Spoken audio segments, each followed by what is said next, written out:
ये है, मुकर्ररीन जितने मेरे भाई आए हैं, किसी ने कहा है कि इतनी बोरी डीएपी, इतनी बोरी यूरिया, इतनी पोटाश, ये बीज फला, अच्छी खाद, अच्छा बीज। कोई ऐसा जिम्मेदार है जिसका दिल करता हो कि मेरी फसल अच्छी हो? हर बंदे का दिल चाहता है मेरी फसल अच्छी हो। मजबूरी क्या है? जिम्मेदार के वसाइल और माशी कमजोरी। तो सबसे पहले तो मैं दुआ करता हूँ, हम सब मिलके ये दुआ करें कि अल्लाह रब्बुल इज़्ज़त हमारे जिम्मेदारों के वसाइल में मदद फरमाए। दूसरी बात यह है कि जिम्मेदार एक ऐसा शोबा है जो कि एक खुले आसमान के नीचे है। कपड़े वाली दुकान वाला बैठा है या कोई किराने की जिसने दुकान बनाई हुई है, आंधी उठती है, इधर काली घटाएं उठती हैं तो शटर डाउन हो जाते हैं। हमारी जिम्मेदार की जो फसल खेत में खड़ी होती है, पकने के करीब होती है, और अल्लाह ना करे इस तरह का मौसम, आंधी तूफान बारिश शुरू हो जाए, तो हम कौन से क्यारे पे छत डालेंगे। तो दुआ करें कि हमारी फसलों के लिए अल्लाह ताला मौसम सही रखे, हर फसल का मौसम हमारी फसल के मौसम के मुताबिक हो। ये वो बातें हैं जो हम समझते भी हैं, हमें पता भी है, लेकिन दिल से हम दुआ अगर करें तो अल्लाह मियां सुनता भी जरूर है। मेरे में जो टॉपिक लगाया गया है कि मकई की पैदावारी टेक्नोलॉजी, मकई के मौजूदा जो मसाइल हैं, इन पे मैं बात करूं। बेसिकली क्योंकि मैं बिहाड़ी से ट्रांसफर होके आया हूं जस्ट। वहाँ एक ऐसा जमाना था जहाँ कपास का जिला माना जाता था, और एक दफा कपास इतनी वहाँ ज्यादा हुई कि पूरे सिंध के बराबर, बल्कि सिंध से भी ज्यादा हमारी बिहाड़ी की कपास जिले की निकली। अब वहाँ कपास नहीं होती, अब वहां मकई आ गई है। अब जब मैं यहाँ आया हूं तो मैं यहाँ देखता हूँ कि यहाँ माशाल्लाह सड़कों के साथ साथ तो कुछ एरिया ऐसा है जो जमीनी मसाइल है। उसके अलावा अगर इंटीरियर रोड पे जाते हैं तो इंतहाई अच्छी फसलें मुझे नजर आई हैं। खासकर मैं कपास को तरसता था कि बिहाड़ी में तो कपास नजर नहीं आती। मैं यहाँ आया हूँ तो मुझे कपास बड़ी खूबसूरत नजर आई है, और कपास के साथ साथ ये दांत का इलाका भी बहुत अच्छा है। मखदूम साहबान के डेरे पे जहाँ मीटिंग कर रहा हूँ, एक दफा पहले मैं यहाँ आया तो उनके मैनेजर साहब से मुलाकात हुई थी। उस वक्त ये मकई की बिजाई कर रहे थे। मैं बड़ा खुश हुआ कि यहाँ मकई भी होती है, और कोई मौका मिला तो ये मकई का दिल का उबार जो है वो भी निकालेंगे। मैं गुजारिश इसलिए कर रहा हूँ कि हमें सारी फसलों की तरफ आना चाहिए। बिहाड़ी जब कपास होती थी, बाकी कोई और फसल नहीं होती थी। जब कपास नाकाम हो, जिम्मेदार परेशान हुआ कि मैं करूं क्या, तो मैं गुजारिश करूंगा कि मकई की तरफ भी आए और उसकी पैदावारी टेक्नोलॉजी सीखे, क्योंकि जो नई फसल होती है और जिसका हमें तजर्बा नहीं होता, उसके लिए हमें पूछने से, सीखने से इल्म मिलता है। तो मकई की जो फसलें हैं, साल में ये 2 दफा काश होती है। एक फसल को हम कहते हैं खिज़ां की फसल, जिसको हम ये जुलाई के एंड में और अगस्त के मिड तक हम बीजते हैं, और इसको हम मौसमी मकई कहते हैं। और दूसरा इसका मौसम होता है जिसको हम बहारिया मकई शुरू करते हैं। ये हम जनवरी से शुरू करते हैं, 15 जनवरी से लेकर 15 मार्च तक। अब मैं सबसे ज्यादा जोर इस बात पे दूंगा कि मकई की जो फसल है ना, ये मौसम खिज़ां और मौसम बहार की, इसके लिए सबसे जरूरी इसका टाइम ऑफ सोइंग, वक्त काश्त है। जिस तरह के इस साल जो मसला आ रहा है ना कपास मकई पे कि दाना नहीं बन रहा, दाने में छलियों में दाने कम आ रहे हैं या खाली आ रहे हैं, वो है इसके टाइम ऑफ सोइंग का मेन असर। गर्मियों की जो काश्त, जो जिसको हम मौसमी मकई कहते हैं, इस मौसमी मकई की काश्त का वक्त है, हम जुलाई के आखिर में शुरू करें, 25 जुलाई के बाद इसकी बिजाई करें। जो जिम्मेदार इसकी बिजाई को अगेता शुरू कर लेता है, कोई तो जून में चले जाते हैं या 20 जुलाई से पहले काश्त कर लेते हैं, उन जिम्मेदारों के लिए ये मसला बन गया है। तो गुजारिश है कि अगर मौसमी मकई हमने जो काश्त करनी हो गर्मियों वाली, तो उसके लिए हमने ये ख्याल करना है कि इस मकई को हमने काश्त करना है, जुलाई का आखिरी हफ्ता शुरू करना है, इससे पहले नहीं काश्त करनी, 25 के बाद ही शुरू करें। अब मैं आता हूं बहारिया मकई, जिसको अब हमने बीजना है। बात हमें आज वाली मकई की करनी है, जिस जिम्मेदार ने गंदम बीज ली है, गंदम के बाद जो हमारा रकबा बचेगा उसके लिए हम मकई की तरफ ले आएंगे। तो उसकी बातें चंद एक मैं बताऊंगा।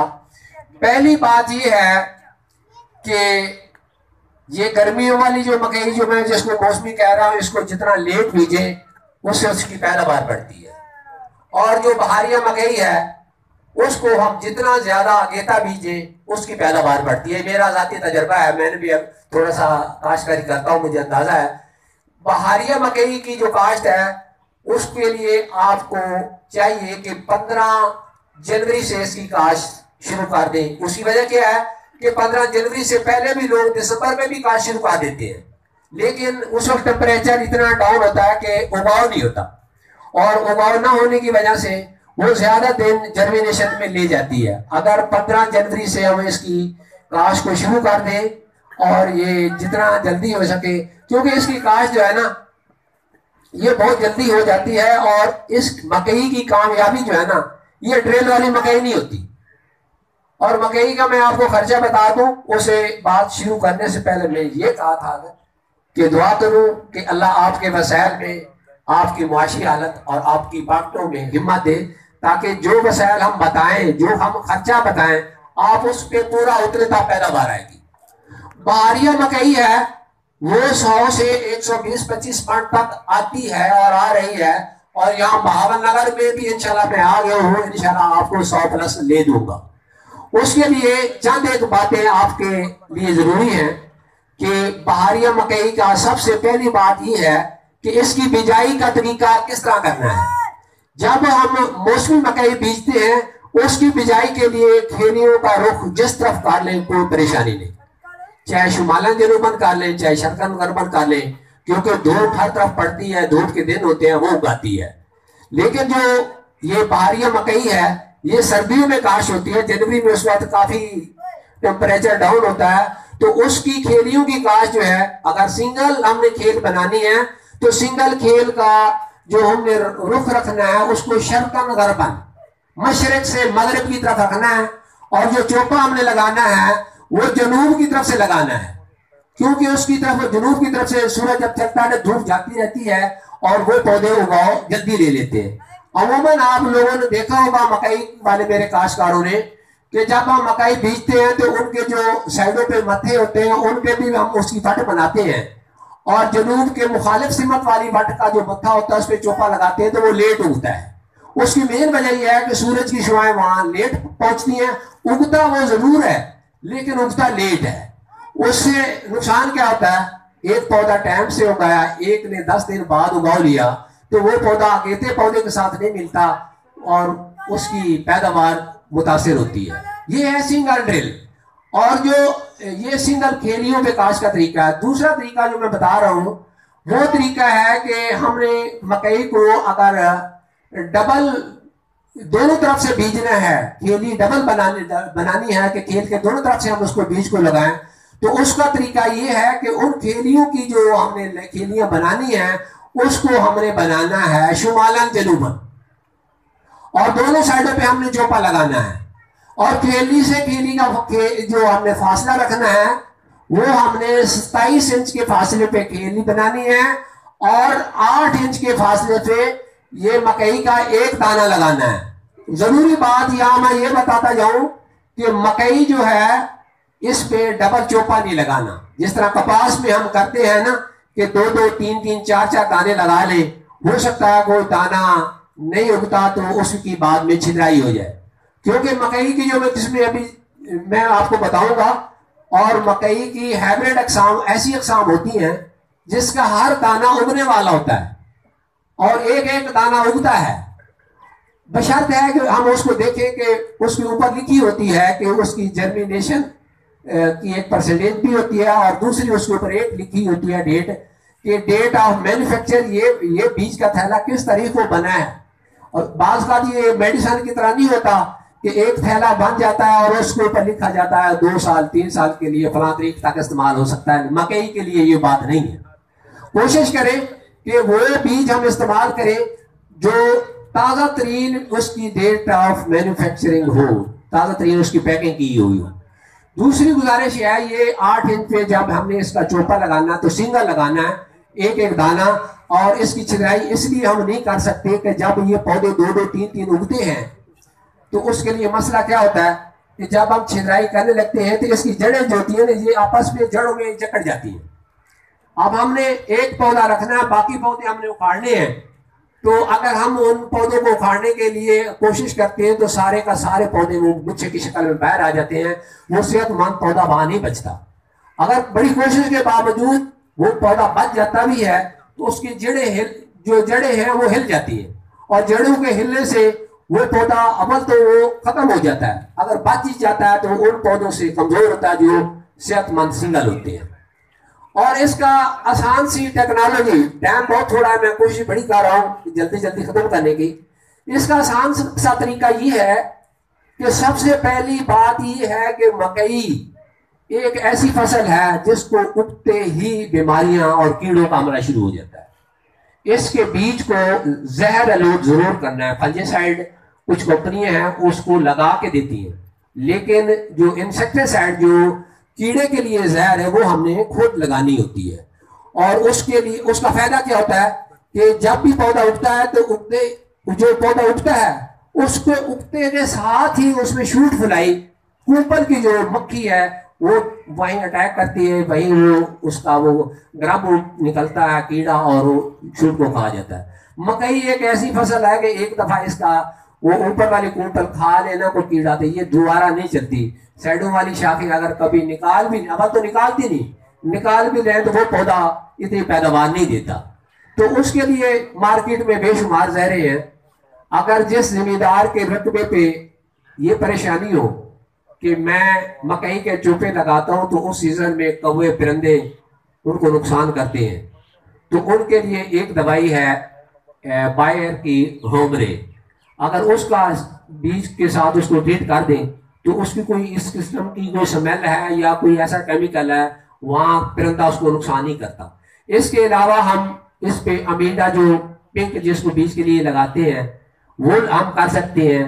और एक और दवाई है जिसको हम ट्रंक के नाम पे बोलते हैं, उसकी जहर का नाम तो मेरे ख्याल है उमर से अगर बेहतर जानते हो, सनक्राफ्ट की है। वो मैं कई सालों से लगा रहा हूँ। जब से मैंने वो लगाई तो मेरे खेत में शूट फ्लाई का अटैक जो इतना ज्यादा पहले होता था वो कम होने हो गया। इसकी मेन रीजन है ये हो गई बीज को दवाई लगाने वाली दवाइयां, और इसके अलावा और भी बेशुमार दवाई हैं। मैं चंद एक जो बता रहा हूँ जो मैं तजर्बे से गुजरा हूँ जिनसे। उसके बाद जब हमने ये चोपा लगा लिया है, चोपा लगाने का तरीका सब जानते हैं कि जब खेलियों में पानी भर देते हैं तो उसके बाद जब बत्तर अपनी अपनी जगह पे आता है तो चोनी जो है ना उस चोपे को लगाती जाती है 8-8 इंच के फासले पर। थोड़ा सा ये ख्याल रखना चाहिए कि जब चोपा लग रहा है तो थोड़ी सी निगरानी जरूरी है। बीइंग फार्मर मुझे तजर्बा बहुत है। चूड़ियां जब हम चूड़ियों को दे देते हैं 4 एकड़, 4 एकड़ का हम प्लाट भर देते हैं और चूड़ियां होती हैं 10-12। अब 4 एकड़ के लिए वो लगाते लगाते जब थक जाती है ना तो कभी कभी ऐसे भी देखा है जो कौली जिसको मुगरी कहते हैं पूरी उसमें डाल देती है ताकि मेरा बीज खत्म हो। जिम्मेदार ने थैली देखनी है कि थैली की खत्म, मेरा किला पूरा हो गया। तो थोड़ी सी निगरानी करते रहे तो इससे बहुत ज्यादा फायदा होता है। अगली बात यह है कि जिस टाइम हमने ये चोपा लगा लिया है, चोपा लगाने के बाद जब उगाव हो जाए, गर्मियों वाली मकई का उगाव जो है ना 7-8 दिन में हो जाता है, लेकिन सर्दियों वाली जो मकई है 15-20 दिन ले जाती है टेम्परेचर कम होने की वजह से। जब 100% उगाव हो जाता है तो इसके उगाव के फौरन बाद इसके ऊपर एक जो मक्खी है शूट फ्लाई कीड़े के अगेंस्ट हमें स्प्रे करना चाहिए। और स्प्रे हमें कौन सा कर लेना चाहिए? हमें बाइफेंथ्रीन जमा एमामेक्टिन या बाइफेंथ्रीन प्लस लिफोरान ये दोनों मिला देनी चाहिए। इन दोनों कीड़ों को उस वक्त अटैक का भी मौसम होता है। जब हमने ये 2 काम कर लिए हैं, बिजाई हमारी मुकम्मल हो गई है। खादों का अमल मैंने पहले इसलिए नहीं बताया कि सारे जिम्मेदार रकबा अच्छी तरह तैयार करते हैं जब कोई भी फसल बीजनी हो। मैं ये कहूँ कि इतने हल चलाएं, इतने दफा सुहागा दें। जिम्मेदार बचपन से मेरे जिम्मेदार करते आ रहे हैं अपने बाप दादा से।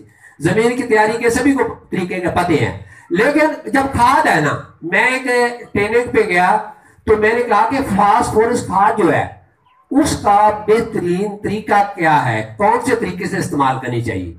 एक तो तरीका हम ऐसा करते हैं ना, छटा दे देते हैं और एक हाथ चला के बाद में हमने उसकी पटड़ियां बना ली, खेले बना लिए, वो तरीका हो गया। दूसरा तरीका, अमूमन जो खेत में मैं आम देखता हूँ, जिम्मेदार बगैर डीएपी डाले हुए चोपा लगा देता है, इंतजार करता है मेरी मकई उग गए, उसके बाद खेलों में डाल देता है।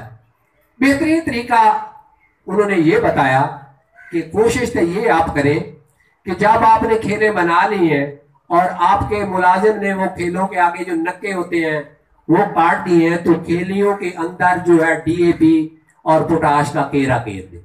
ये बेहतरीन तरीका है, ताकि पौधा जब भी उगेगा उसकी खुराक उसकी मतलूबा जगह पे मौजूद होगी और पौधा वसूल पालेगा। उन्होंने तो यह भी बताया कि कुछ जिम्मेदार ऐसे हैं, जिस तरह के मेरे टनल के जिम्मेदार कोशिश करते हैं कि जब हमने उन खेलियों के अंदर फास्फोरस वाली खाद को केर दिया है तो एक खाली रेजर फिर उसमें चला दें, ताकि वो जो खाद हमने केरी है वो साइडों पे ऐसा ऐसा लगती जाए और पौधे के लिए इंतहाई बेहतरीन तरीका है।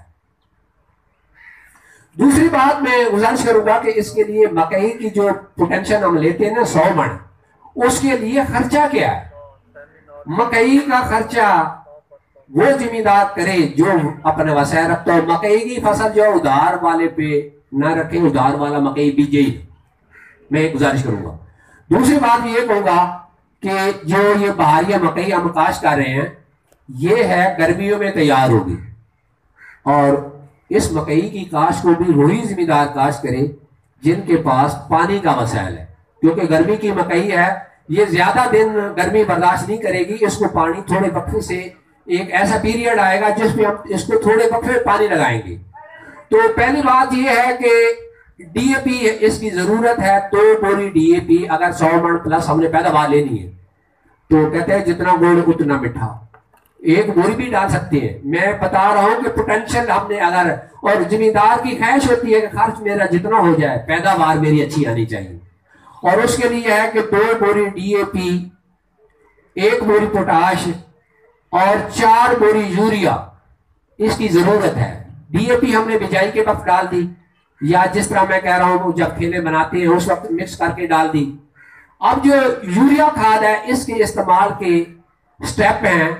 पहला स्टेप इसका ये है कि जिस वक्त हमारी फसल 1 फुट की हो जाए उस वक्त इसको 1 बोरी यूरिया का इस्तेमाल कर दे, और उसके साथ ही 10 किलो जिंक उसका भी इस्तेमाल जरूर करें। कि जिंक को अगर ज्यादा लेट ले जाते हैं ना तो फसल के लिए जिंक भी जरूरी है। जिस तरह मेरे भाई उमर साहब ने और भाई लतीफ साहब ने माइक्रोन्यूट्रिएंट जो थोड़ी मिकदार में खुराकी अज्जा जिनको हम कहते हैं ना, वो माइक्रोन्यूट्रिएंट कहते हैं, और मैक्रोन्यूट्रिएंट जो मेजर न्यूट्रिएंट है जिसको हम डीएपी शक्ल में NPK ये खाते हैं ज्यादा मिकदार वाली, और छोटी मिकदार वाली खाते जिस तरह मैंने गुजारिश की है कि जिंक वगैरह, इसकी भी जरूरत इस फसल के लिए जरूरी है। जिस खेत में इसमें डालेंगे इससे इसकी पैदावार बढ़ेगी।